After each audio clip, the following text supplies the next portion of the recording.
पुरबाही देशवा से अइलु हो देवी, चलल अइलु हो देवी। देवी मालिया दुअरमा भइलु ठाड़ हो देवी।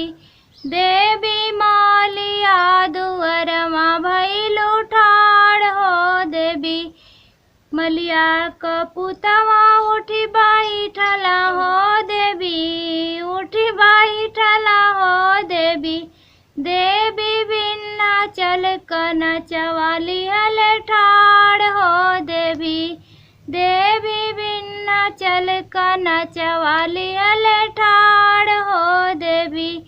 पुरबाही देशवा से अइलु हो देवी, चलल अइलु हो देवी। देवी मालिया दुअरमा भइलु ठाड़ हो देवी।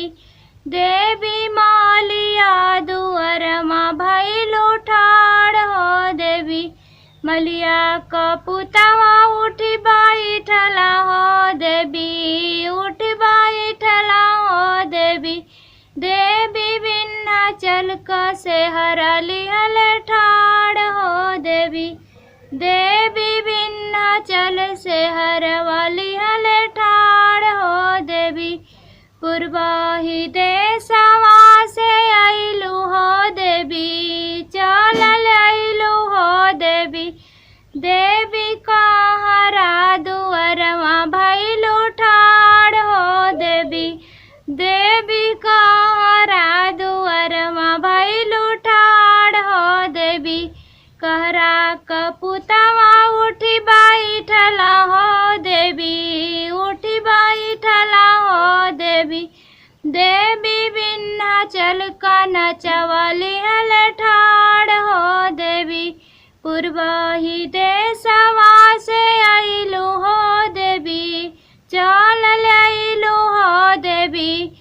देवी कहरा दुअरमा भइलु ठाड़ हो देवी। देवी धोबिया दुअरमा भइलु ठाड़ हो देवी। तबिया क पुतवा उठी बैठला हो देवी। देवी हरवा से हरवा लिहल ठाड़ हो देवी।